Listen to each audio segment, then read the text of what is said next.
Selamat sahabat, saudara-saudara sekalian yang dikasihi Tuhan.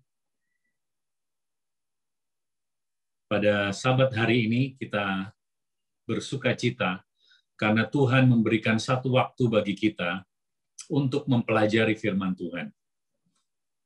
Sekali lagi saya undang kita semua untuk tunduk kepala dan kita akan sama-sama berdoa.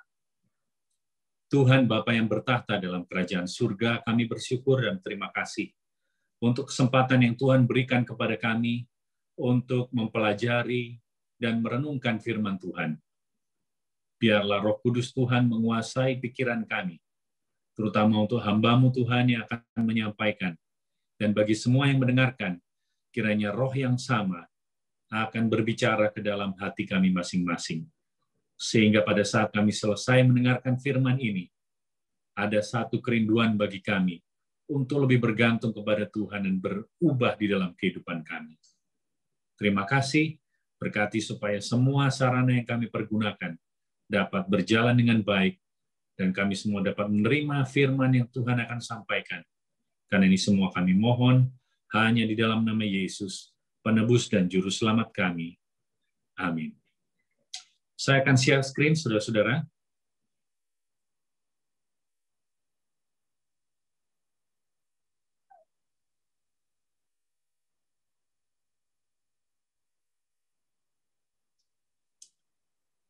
Judul pada pembicaraan kita pada siang hari ini adalah niat baik tidaklah cukup. Ayat inti terdapat di dalam 1 Samuel 15 ayat yang ke-22, tadi sempat ada gangguan mungkin, sehingga tidak dapat kita dengar dengan baik. Saya ulangi ya. Tetapi jawab Samuel, apakah Tuhan itu berkenan kepada korban bakaran dan korban sembelihan, sama seperti kepada mendengarkan suara Tuhan? Sesungguhnya, mendengarkan lebih baik daripada korban sembelihan. Memperhatikan lebih baik daripada lemak domba-domba jantan. Saudara-saudara, ada seorang bernama Henry Tandy. Dia adalah seorang pahlawan perang Inggris yang terkenal, prajurit Inggris yang terkenal pada Perang Dunia yang pertama. Dia gambar yang sebelah kiri ya. Dia mendapat penghargaan Victoria Cross, penghargaan tertinggi yang bergengsi. Dan dia terdaftar di dalam Resimen Baret Hijau Howards, Angkatan Darat Inggris, pada tahun 1910.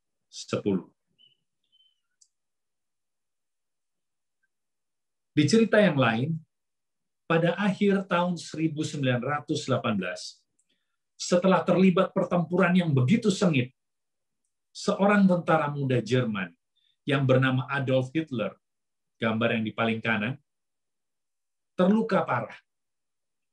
Dia tidak berdaya saat melihat seorang tentara Inggris, yaitu Henry Tandy, yang bisa dengan mudah menembak dia. Tetapi Henry Tandy mengurungkan niatnya karena dia melihat komrad Jerman yang masih muda ini tidak berdaya, bahkan mengangkat senapannya pun dia tidak sanggup. Sehingga ia membiarkan Adolf Hitler muda ini berlalu melewati dia begitu saja. Pada saat berjalan, Adolf Hitler melambaikan tangannya untuk berterima kasih karena prajurit Inggris Henry Tandy itu membiarkan dia hidup dan selamat. Diceritakan pada saat Henry Tandy menerima penghargaan itu, masuk ke surat kabar, dan pada saat melihat fotonya, Adolf Hitler mengenali bahwa tentara yang pernah menyelamatkan dirinya di medan perang adalah Henry Tandy. Dia mengingat bertahun-tahun yang lalu, seharusnya dia sudah mati. Pada saat dia sudah menjadi seorang penguasa yang luar biasa di Jerman, dia memiliki sebuah lukisan, ini lukisan yang di tengah, ini koleksi dari Adolf Hitler, menggambarkan Henry Tandy sedang menggendong seorang prajurit yang terluka. Dia menyimpan lukisan ini sebagai kenang-kenangan orang yang telah menyelamatkan hidupnya. Saudara-saudara, Seandainya Henry Tandy tidak memiliki niat baik, membiarkan Adolf Hitler muda, tentara Jerman ini, untuk dibunuh saja, maka Henry Tandy sudah menyelamatkan kematian jutaan orang yang meninggal karena Perang Dunia yang kedua. Niat baik tidaklah cukup. Apa itu niat? Niat adalah motif. Sama juga dengan keinginan. Jadi niat yang baik, motif yang baik belum cukup. Niat baik bisa saja mencelakakan. Contoh dari Henry Tandy yang membiarkan Adolf Hitler hidup. Niat baik bisa saja mencelakakan. Untuk cerita yang pertama, saya akan mengajak saudara-saudara melihat cerita Kain dan Habel. Kain dan Habel, kita tahu bersama-sama, mari kita baca di dalam Kejadian 4. Kemudian manusia itu bersetubuh dengan Hawa istrinya, dan mengandunglah perempuan itu, lalu melahirkan Kain. Maka kata perempuan itu, aku telah mendapat seorang anak laki-laki dengan pertolongan Tuhan. Selanjutnya dilahirkannya lah Habel, adik Kain, dan Habel menjadi gembala kambing domba. Kain menjadi petani. Setelah berapa waktu lamanya, maka Kain mempersembahkan sebagian dari hasil tanah itu kepada Tuhan sebagai korban persembahan. Habel juga mempersembahkan korban persembahan dari anak sulung kambing dombanya, yakni lemak-lemaknya. Maka Tuhan mengindahkan Habel dan korban persembahannya itu. Tetapi Kain dan korban persembahannya tidak diindahkannya. Lalu hati Kain menjadi sangat panas dan mukanya muram.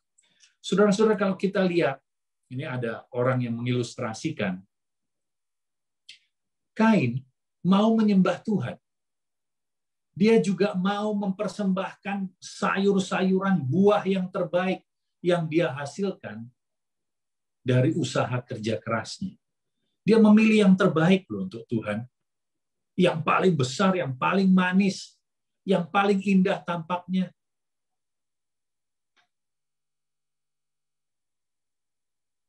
Firman Tuhan kepada Kain, mengapa hatimu panas dan mukamu muram? Apakah mukamu tidak akan berseri jika engkau berbuat baik? Tetapi jika engkau tidak berbuat baik, dosa sudah mengintip di depan pintu. Ia sangat menggoda engkau, tetapi engkau harus berkuasa atasnya. Jadi kita lihat di sini bahwa Tuhan melihat Kain tidak berbahagia. Mukanya muram karena dia sangat marah. Dan Tuhan katakan, hati-hati. Kalau kamu berbuat baik, engkau pasti akan berseri-seri. Tapi dosa sudah mengintip di depan pintu. Dan ia akan menggoda engkau, makanya engkau harus berkuasa atasnya. Saudara-saudara sekalian, tidakkah Tuhan melihat niat baik Kain untuk mempersembahkan hasil kebun yang terbaik yang sudah dipilih dengan teliti sebagai korban bagi Tuhan? Sebagaimana dengan hari Sabat. Orang bisa mengatakan seperti pelajaran sekolah Sabat kita dari Yesaya 55 dan 58, semua hari itu sama. Tetapi tidak bagi Tuhan. Tuhan mengkhususkan hari Sabat untuk manusia mengingat siapa penciptanya. Jadi hari Sabat adalah hari yang dikhususkan di mana Tuhan berhenti dan Tuhan berkati. Berbeda dengan hari yang lain.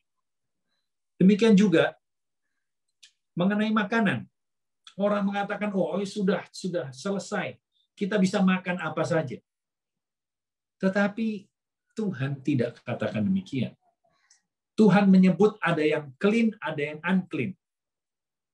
Saya lebih suka menyebut clean dan unclean daripada haram dan halal. Ya. Ada yang bersih dan ada yang tidak bersih. Yang tidak bersih jangan dimakan. Tuhan sangat spesifik di dalam menunjukkan mana yang harus dimakan dan mana yang tidak dimakan. Lalu untuk orang-orang yang menunggu kedatangan Tuhan, ada begitu banyak makanan.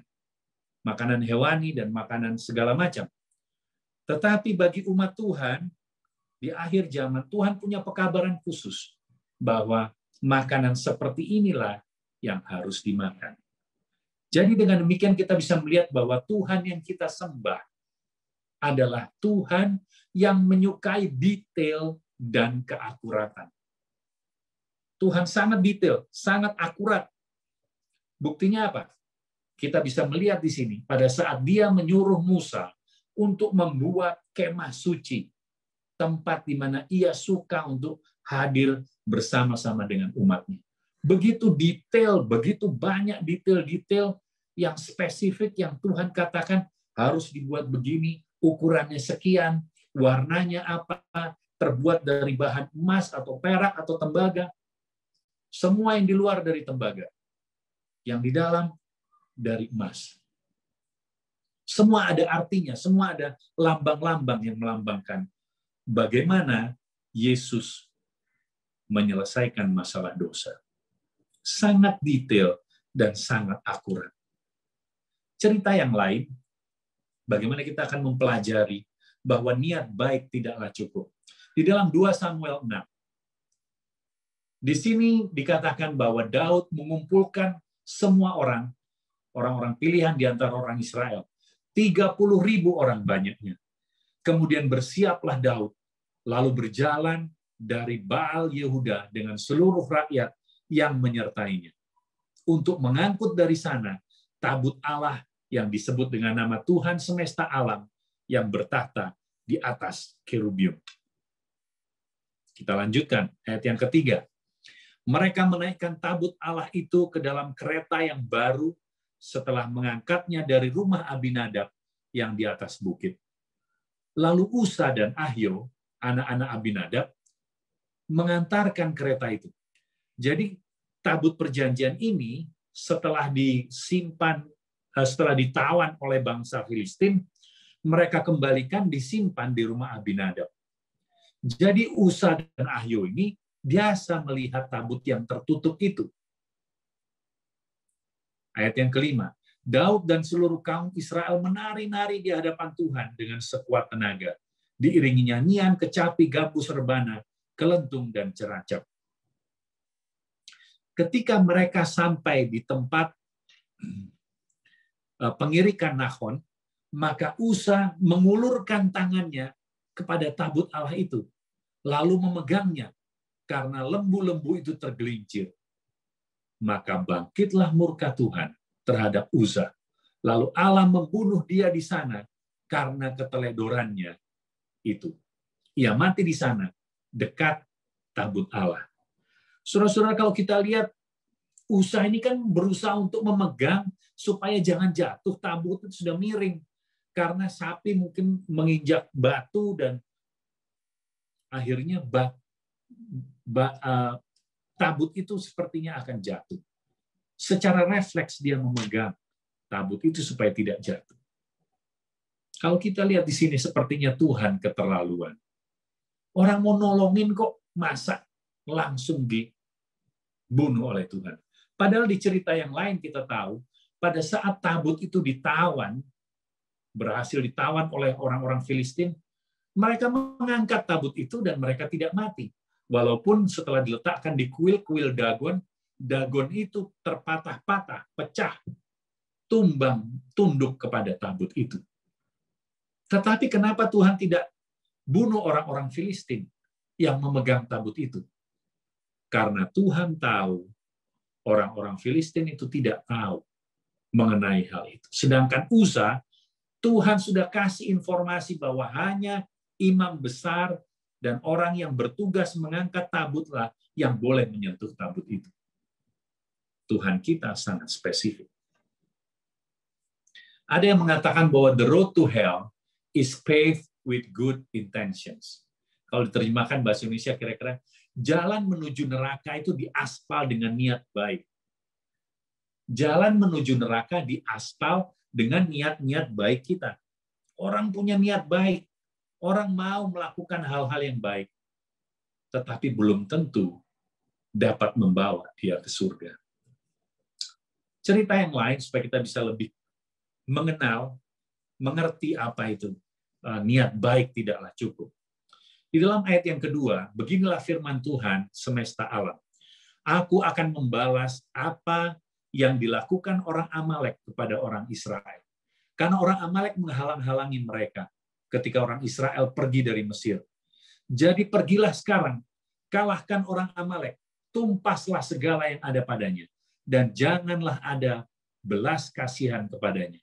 Bunuhlah semuanya, laki-laki maupun perempuan, anak-anak maupun anak-anak yang menyusu, lembu maupun domba, unta maupun keledai. Jadi Tuhan memberikan perintah kepada Raja Saul supaya dia menyerang Amalek dan membasmi seluruhnya. Saya tidak membahas pada siang hari ini, kenapa Tuhan suruh basmi semua. Bahkan anak-anak yang tidak berdosa, yang sedang menyusu, dibunuh seperti itu. Jadi, saudara-saudara, kita akan lanjutkan. Ayat yang ke-9. Tetapi Saul dan rakyat itu menyelamatkan Agag, dan kambing domba dan lembu-lembu yang terbaik dan tambun, pula anak domba dan segala yang berharga. Tidak mau mereka menumpas semuanya itu. Tetapi segala hewan yang tidak berharga dan yang buruk, itulah yang ditumpas oleh mereka. Jadi ceritanya setelah mereka mengalahkan Amalek, diserang, mereka mengalahkan Amalek dan membasmi semua. Tetapi mereka tidak menuruti apa yang Tuhan katakan. Mereka menyimpan yang baik-baik, menyimpan yang terbaik, dan menyimpan rajanya, menawan rajanya untuk dibawa pulang ke Israel. Ayat yang ke-13, ketika Samuel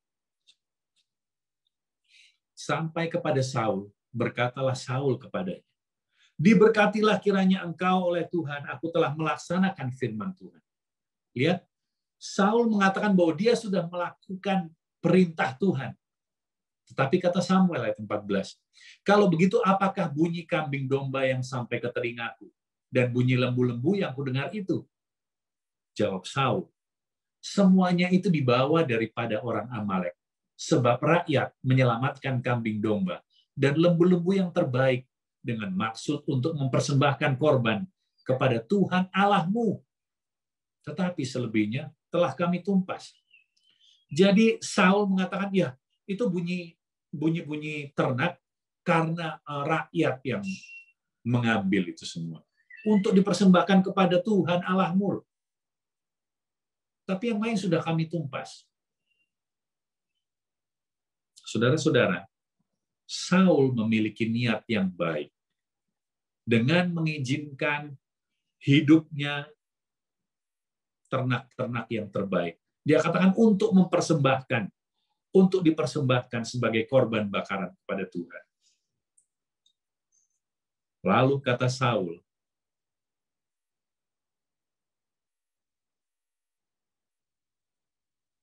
kepada Samuel, aku memang mendengarkan suara Tuhan dan mengikuti jalan yang telah disuruh Tuhan kepadaku, dan aku membawa Agag, raja orang Amalek, tetapi orang Amalek itu sendiri telah kutumpas.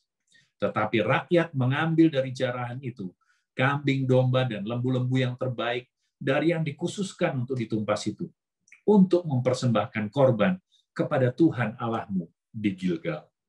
Lihat, kembali Saul merasa tidak salah. Dia merasa bahwa dia sudah mengikuti perintah Tuhan. Dia hanya mengambil rajanya kok sebagai tawanan. Tapi orang lain saya tumpas. Saya juga mengambil lembu-lembu, domba yang terbaik untuk dipersembahkan kepada Tuhan. Saudara-saudara, bukankah niat Saul adalah baik untuk mempersembahkan domba, kambing, lembu yang terbaik dan dikorbankan bagi Tuhan? Bukankah niatnya baik? Tetapi apa jawaban Samuel? 1 Samuel 15 ayat 22. Tetapi jawab Samuel, apakah Tuhan itu berkenan kepada korban bakaran dan korban sembelihan sama seperti kepada mendengarkan suara Tuhan? Sesungguhnya, mendengarkan lebih baik daripada korban sembelihan. Memperhatikan lebih baik daripada lemak domba jantan. Saudara-saudara, di dalam kehidupan kita mungkin kita bisa mengatakan, ya kita melayani Tuhan dengan segenap hati kita. Itu niat yang bagus, saudara-saudara. Tetapi pertanyaannya adalah, apakah kita melayani Tuhan menurut kehendak-Nya atau kehendak kita sendiri? Menurut mau Tuhan apa mau kita sendiri? Jangan-jangan kita seperti Habel, seperti Kain, seperti Uza, seperti Saul. Niatnya baik, mau melayani Tuhan dengan segenap hati kita. Tetapi apakah itu sesuai dengan kehendak Tuhan? Apakah itu sesuai dengan kehendak Tuhan, dengan kemauan Tuhan, dengan firman-Nya, dengan hukum-Nya, atau kehendak kita sendiri? Tuhan mau kita menuruti sesuai kehendak-Nya, sesuai hukum-Nya, dan sesuai firman-Nya. Pada siang hari ini, pertanyaan untuk saudara-saudara dan saya. Adakah hal-hal di dalam hidup kita yang kita tahu pasti bahwa hal itu tidak sesuai dengan hukum Tuhan, tetapi masih saja kita lakukan? Di dalam praktek-praktek bisnis kita, sebagai karyawan kita yang dipercaya, apakah kita menyalahgunakan kepercayaan itu? Ataukah kita tidak setia terhadap pasangan kita? Atau kita menyembunyikan dosa-dosa yang orang lain tidak tahu? Ada tersembunyi di relung paling dalam, di sudut hati kita paling ujung. Ataukah cara hidup kita, penggunaan uang kita, musik yang kita dengar, film yang kita tonton, hiburan yang kita cari, atau apa saja, selera kita, makanan, hobi, apakah itu sudah sesuai dengan hukum Tuhan? Apakah itu sudah sesuai dengan firman Tuhan, dengan ketetapan dan ketentuan-ketentuan yang Tuhan berikan, terutama bagi umat Tuhan yang mengatakan diri siap untuk menanti kedatangan Tuhan kali yang kedua? Adakah hal-hal di dalam hidup kita yang kita tahu pasti bahwa hal itu tidak sesuai dengan hukum Tuhan, tetapi masih kita sembunyikan dan kita lakukan secara sembunyi-sembunyi? Pena Inspirasi mengatakan, tidaklah cukup hanya memiliki niat baik. Tidaklah cukup melakukan apa yang menurut orang benar, atau apa yang dikatakan pendeta adalah benar. Keselamatan jiwanya dipertaruhkan, dan dia harus menyelidiki Alkitab untuk dirinya sendiri. Betapapun kuat keyakinannya, betapapun yakinnya, dia bahwa pendeta tahu apa itu kebenaran, ini bukanlah dasarnya. Dia memiliki petunjuk yang menunjukkan setiap tanda jalan, memiliki rambu-rambu dalam perjalanan surgawi, dan dia tidak boleh menebak apapun. Artinya Tuhan mau kita tidak bergantung mengikut apa yang orang katakan, apa yang pendeta sekalipun katakan, apa yang tua-tua jemaat katakan, anggota majelis katakan, tetapi keselamatan itu bergantung kepada jiwanya sendiri yang dipertaruhkan. Dan kita masing-masing harus menyelidiki Alkitab untuk diri kita sendiri.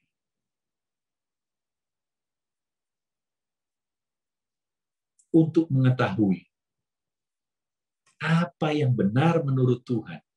Bukan ukuran orang, bukan ukuran pendeta, bukan ukuran ketua, anggota majelis, dan lain-lain. Firman Tuhan adalah standar yang harus kita ikuti. Hukum Tuhan adalah dasar dari segalanya.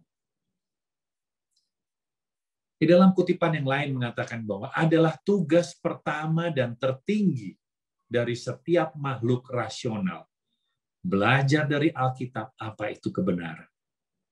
Dan kemudian berjalan di dalam terang dan mendorong orang lain untuk mengikuti teladannya. Kita harus membentuk opini kita sendiri sebagaimana kita harus menjawab untuk diri kita sendiri di hadapan Tuhan. Jadi sebagai manusia yang memiliki akal, makhluk rasional, belajar Alkitab untuk mengetahui apa itu kebenaran, kemudian mengikuti berjalan di dalam terang yang ada, yang Tuhan sudah berikan melalui firman Tuhan, dan mendorong orang lain untuk mengikutinya.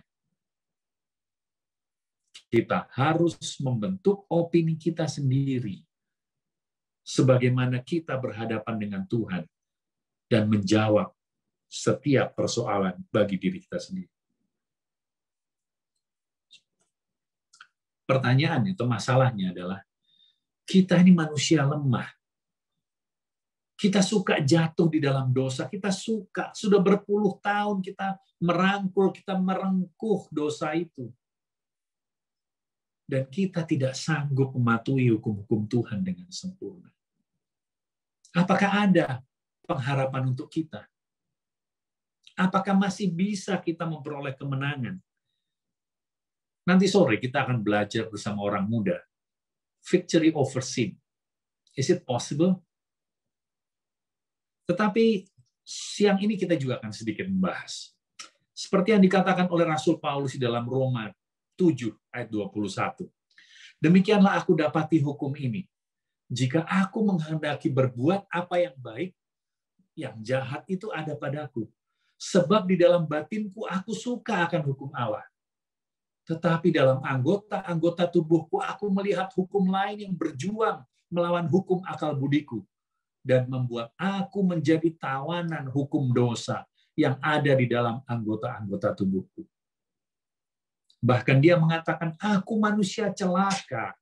Siapa yang akan melepaskan aku dari tubuh maut ini? Tapi apa jawaban di ayat yang ke-25? Syukur kepada Allah oleh Yesus Kristus Tuhan kita. Bagaimana caranya? Roma 8 yang ketiga.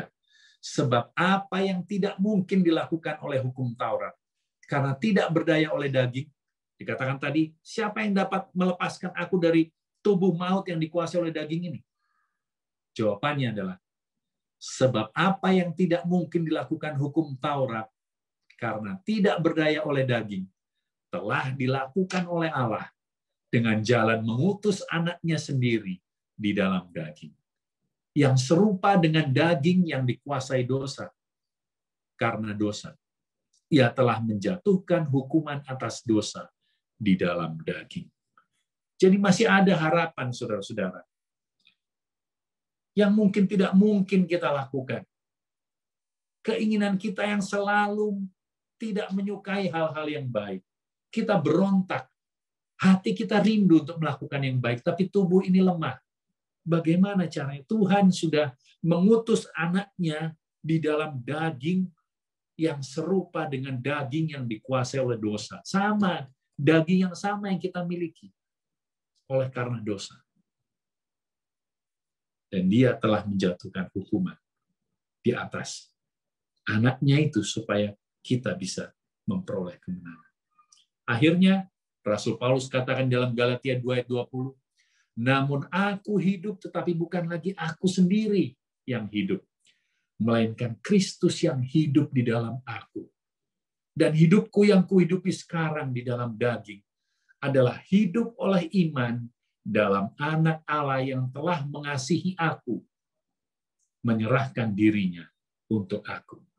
Pada saat Rasul Paulus mengizinkan Yesus untuk mengambil kendali dalam hidupnya, masuk ke dalam hidupnya, bertahta di dalam hidupnya, di dalam pikiran, di dalam hatinya, maka disitulah ia dapat melakukan segala sesuatu karena Kristus yang hidup di dalam dia. Dia hidup oleh iman di dalam anak Allah yang telah mengasihi dia dan menyerahkannya untuk dia. Saudara-saudara, kalau Rasul Paulus bisa memperoleh kemenangan karena dia mengizinkan Yesus melalui Roh Kudus bertahta di dalam hatinya, cara yang sama akan berhasil kita miliki. Menang atas semua kecenderungan-kecenderungan kita kalau kita mengizinkan Tuhan bertahta dalam hidup kita. Mari kita lihat alasan mengapa begitu banyak orang mengizinkan diri mereka berada di tempat-tempat pencobaan adalah karena mereka tidak selalu menempatkan Tuhan di hadapan mereka. Kalau kita tidak menempatkan Tuhan di depan terus pandangan kita, maka kita akan suka untuk mengizinkan diri kita berada di bawah tempat-tempat yang membawa kita dapat jatuh ke dalam dosa. Ketika kita mengizinkan persekutuan kita dengan Tuhan diputuskan, maka pertahanan kita menjauh dari kita. Pada saat kita tidak punya hubungan dengan Tuhan, dengan akrab, dengan kuat, di saat itulah kita tidak mempunyai pertahanan. Tidak semua tujuan baik dan niat baik Anda akan memungkinkan Anda untuk menahan kejahatan. Saudara-saudara, seperti yang dikatakan bahwa niat baik tidaklah cukup. Karena niat baik tidak akan memungkinkan kita untuk bertahan menghadapi kejahatan. Anda harus menjadi pria dan wanita pendoa.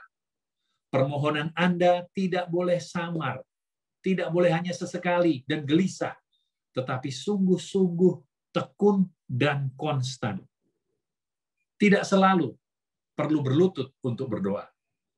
Jadi ada orang yang, kalau berdoa harus berlutut. Kutipan hamba Tuhan Nyonya White mengatakan tidak harus. Tidak selalu perlu berlutut untuk berdoa. Kembangkan kebiasaan berbicara dengan saat Anda. Kembangkan berbicara dengan juru selamat saat Anda sendirian. Saat Anda berjalan kaki. Dan saat Anda sibuk dengan pekerjaan harian Anda. Biarlah hati terus diangkat. Di dalam permohonan diam-diam untuk bantuan. Untuk cahaya, untuk kekuatan. Untuk pengetahuan. Biarlah setiap nafas menjadi doa. Saudara-saudara, bukankah ini satu kabar baik bagi kita? Bahwa Tuhan rindu untuk menguasai hati dan pikiran kita. Sehingga kita tidak lagi menyukai hal-hal yang jahat. Kita punya pertahanan yang kuat. Karena kita terhubung erat dengan juru selamat kita. Kita tidak perlu harus berlutut, bertelut waktu berdoa. Tetapi kita harus membiasakan diri kita untuk berbicara kepada Tuhan di dalam segala situasi. Kutipan berikutnya, ketika pencobaan menekan Anda, ketika keputusasaan dan ketidakpercayaan yang kelam mengendalikan pikiran Anda. Kadang-kadang kita jatuh ke dalam dosa, kita menjadi putus asa, kepercayaan kita menjadi lemah. Ketika keegoisan membentuk tindakan Anda tidak melihat kebutuhan Anda akan Tuhan dan pengetahuan yang dalam dan menyeluruh tentang kehendak-Nya. Anda tidak tahu kehendak Tuhan. Anda juga tidak bisa mengetahuinya saat Anda hidup untuk diri sendiri. Anda mengendalikan niat baik dan resolusi Anda. Dan jumlah utama kehidupan terdiri dari resolusi yang dibuat dan resolusi yang dipatahkan. Kita tahu bahwa awal tahun biasanya kita membuat resolusi-resolusi yang baik. Saya tidak mau marah, saya tidak mau menipu, saya tidak mau berbohong, saya tidak mau ini dan itu. Tetapi resolusi-resolusi itu pada bulan yang ketiga mungkin sudah begitu sering kita patahkan. Apa yang paling Anda butuhkan adalah mati untuk diri sendiri. Berhenti melekat pada diri sendiri dan berserah diri kepada Tuhan. Dengan senang hati, saya akan menghibur Anda jika saya bisa. Ini kata Nyonya White dalam satu tulisan.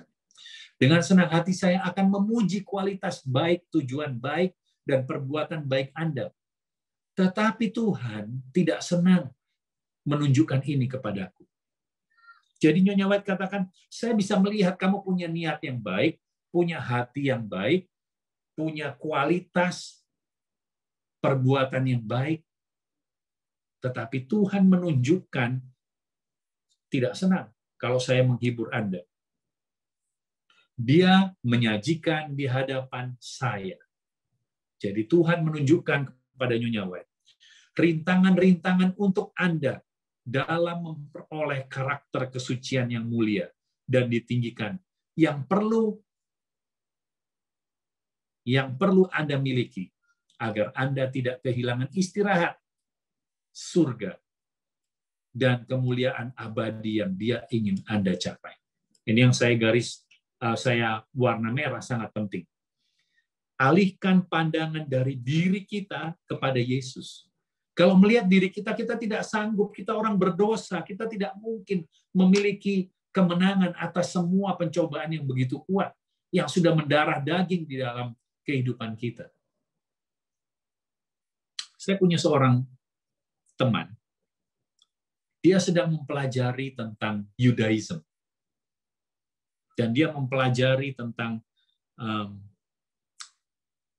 Messianic Judaism, tapi juga belajar Yudaism. Karena diawali dengan ingin belajar huruf Ibrani. Ingin belajar mengerti lebih dalam arti dari Alkitab. Jadi dia belajar bahasa Ibrani, berakhir dengan dia mempelajari Messianic Judaism, dan akhirnya belajar Yudaism. Ada beberapa temannya sudah mulai mempelajari Kabalah. Kita harus berhati-hati, saudara-saudara, dengan ini semua. Dan dia katakan apa?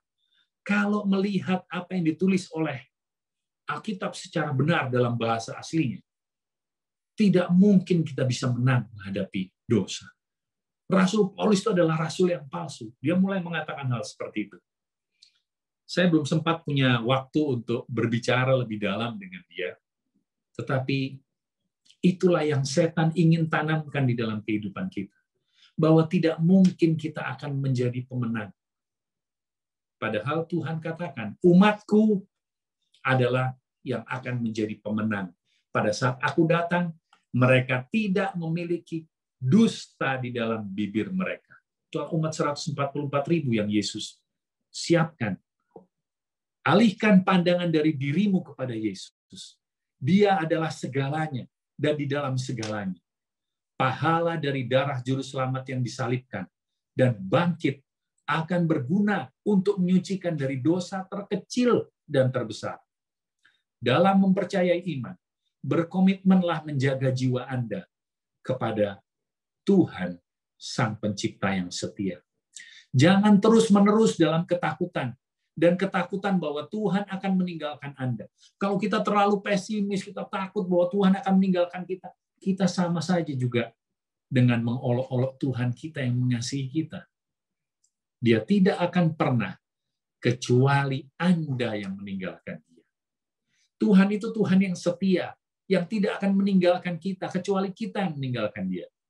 Kristus akan masuk dan tinggal bersama Anda jika Anda mau membuka pintu hati Anda kepadanya.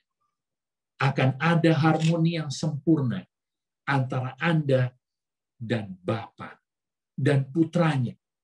Jika Anda mau mati untuk diri sendiri dan hidup bagi Allah. Kalau kita mengizinkan kita mati diri, menyangkal Tuhan, menyangkal diri dan mengikut Tuhan, memikul salib setiap hari. Tidak mengizinkan diri kita untuk pikiran-pikiran kita menguasai hati kita. Gantinya kita percaya setiap firman yang Tuhan berikan. Maka akan ada harmoni yang sempurna antara kita, Bapa dan Putranya. Jika kita mau mati untuk diri kita sendiri dan hidup bagi Allah. Saudara-saudara, saya suka nonton film dulu. Dan saya sangat terkesan dengan permainan bintang-bintang Hollywood. Mereka dapat memerankan satu peran dengan begitu hidup, begitu nyata. Beda sekali dengan sinetron-sinetron yang dibuat di TV-TV swasta. Mungkin saudara-saudara kenal. Ini adalah aktor-aktor yang cukup terkenal, saya pikir saudara-saudara tahu. Ada Leonardo DiCaprio, ada Keanu Reeves, ada Johnny Depp, mungkin saudara-saudara tahu ya. Mereka dapat memerankan begitu banyak peran dengan hidup dengan begitu nyata. Tetapi saya tahu, ini ada kutipan-kutipan yang saya dapatkan. Ada direktur Baz Luhrmann. Dia yang adalah direktur dari Romeo dan Juliet, ya, filmnya Leonardo DiCaprio. Dia katakan gini, with Leo, you might see 30 people come out of him in a day. Jadi Leo ini, Leonardo DiCaprio, kamu bisa melihat ada 30 orang yang keluar dari dalam dirinya di dalam satu hari. Apa itu, saudara-saudara? Lalu bagaimana dengan Keanu Reeves? Keanu is a very complex guy with lots of demons in him. And I was trying to tap and utilize that movie line. Director Taylor Hackford yang menjadi director dari film The Devil's Advocate. Film dari yang diperankan oleh Keanu Reeves. Jadi Keanu ini adalah orang yang sangat kompleks, orang yang rumit, dengan begitu banyak setan-setan di dalam dirinya. Dan saya hanya menampung dan mempergunakan itu, kata direktur itu. Jadi bahkan Keanu Reeves sekalipun mempunyai banyak setan di dalamnya. Lalu bagaimana dengan Johnny Depp? Dia mengatakan begini dalam satu wawancara, I know I have demons. I don't know if I want to get rid of them altogether, but I would like to experience them in a different way. Dia katakan, saya tahu saya punya banyak setan-setan. Saya tidak tahu kalau saya mau untuk mengusir mereka semuanya. Tapi saya suka untuk mengalami mereka dengan cara yang berbeda. Lihat saudara-saudara, sebelum mereka memerankan dengan begitu baik, mereka minta diri mereka menjadi channel, menjadi saluran, supaya setan menguasai dirinya. Sehingga mereka dapat memerankan satu peran dengan begitu hidup. Tidak heran kita dapat melihat mereka begitu luar biasa di dalam peran yang mereka mainkan. Saudara-saudara, pada siang hari ini, niat baik tidaklah cukup untuk membuat kita dapat menuruti seluruh hukum Tuhan. Tetapi bila umat Tuhan meminta kekuatan dan kesanggupan kepada Tuhan penguasa semesta alam, maka Tuhan akan dengan sukacita akan mencurahkan Roh Kudus-Nya untuk menjadikan kita sesuai kehendak-Nya. Kalau aktor-aktor itu dapat minta roh-roh jahat untuk menguasai mereka, dan mereka menjadi luar biasa, apalagi Tuhan semesta alam, Dia akan memberikan kesanggupan kepada kita untuk menuruti seluruh hukum-hukum Tuhan. Asalkan kita mengizinkan Dia untuk masuk dan menguasai diri kita. Pada siang hari ini, maukah saudara-saudara sekalian mengatakan, Tuhan, aku rindu Tuhan untuk menang dari semua dosa dan kelemahanku. Aku tidak sanggup. Sudah puluhan tahun aku bergelimang dengan dosa ini. Tetapi aku bersyukur karena aku mendengarkan janji Tuhan bahwa Tuhan akan bertahta, akan berkuasa di dalam bait suci ini supaya kemuliaan-Nya menjadi nyata. Rasul Paulus katakan, Christ in you the hope of glory. Pada saat Yesus ada di dalam kita, maka kita punya pengharapan kemuliaan. Maukah saudara-saudara mengatakan, Tuhan, aku rindu untuk menyatakan kemuliaan-Mu kepada dunia dari hidupku.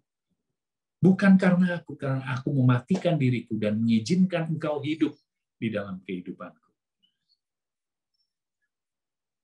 Maukah saudara mengatakan, aku rindu Tuhan, supaya aku dapat dibersihkan dari semua dosa-dosa, dari semua kecenderungan-kecenderunganku yang aku tahu bertentangan dengan firman Tuhan, bertentangan dengan kehendak Tuhan, bertentangan dengan hukum-hukum Tuhan.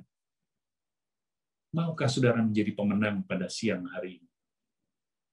Sehingga bukan hanya niat baik yang kita miliki, tetapi kita dapat menjadi pelaku-pelaku firman, karena Kristus yang memungkinkan kita untuk memiliki kemenangan, sebagaimana Dia sudah memberikan teladan. Dia sudah menang menghadapi segala dosa dan tantangan. Apakah itu yang menjadi kerinduan saudara-saudara sekalian pada siang hari ini, pada Sabat hari ini? Saya undang kita semua untuk tunduk kepala dan kita sekali lagi berdoa. Tuhan Bapa yang bertahta dalam kerajaan surga, kami bersyukur, kami berterima kasih karena kami memiliki Tuhan, Raja semesta alam, yang punya kekuatan, punya kemampuan yang luar biasa. Tetapi Tuhan yang sama yang mau mati untuk kami di dalam daging, supaya dapat menjadi juru selamat bagi kami. Supaya kami dapat memiliki masa depan, pengharapan yang gemilang. Karena Tuhan yang berkuasa atas kehidupan kami. Bantulah kami Tuhan untuk terus meletakkan Tuhan di depan kami. Agar kami mempunyai hubungan yang erat, kami dapat menyukai, mempelajari firman Tuhan. Sehingga kami dapat mengenal Engkau, juru selamat dan dasar satu-satunya di dalam kehidupan kami. Dan kami memiliki doa yang senantiasa terhubung dengan Tuhan. Sehingga tidak ada saat di mana setan dapat menyerang kami. Karena pertahanan kami, Tuhan bertahta di dalam kehidupan kami. Kalau kami melihat betapa aktor-aktor itu dapat melakukan hal-hal yang luar biasa karena dipenuhi oleh roh-roh jahat, Tuhan berjanji bahwa Tuhan akan memberikan Roh Kudus-Mu. Bahkan Tuhan berjanji, Tuhan rindu untuk memberikan Roh Kudus seperti seorang Bapa yang ingin memberikan pemberian yang terbaik bagi anak-anaknya. Oh Tuhan, bantulah kami supaya kami dapat mengenali dosa-dosa kami, mengakuinya, membereskan, sehingga Roh Kudus dapat bertahta di dalam kehidupan kami. Dan kami dapat menyatakan kemuliaan Tuhan di dalam hidup kami. Berkatilah saudara-saudara kami dari Jemaat Mount Moriah. Tuhan berkati pendeta, Tuhan berkati tua-tua jemaat, Tuhan berkati seluruh anggota majelis, seluruh anggota, baik yang tua, yang muda, yang dewasa, bahkan yang anak-anak sekalipun. Juga semua yang pada saat ini menyaksikan, mendengarkan firman Tuhan pada siang Sabat hari ini. Tuhan berkati mereka semua, agar damai sejahtera, kasih Kristus dan persekutuan dengan Roh Kudus menjadi bagian mereka. Karena ini semua kami mohon hanya di dalam satu nama yang indah, Tuhan Yesus Kristus, penebus dan juru selamat kami. Amin.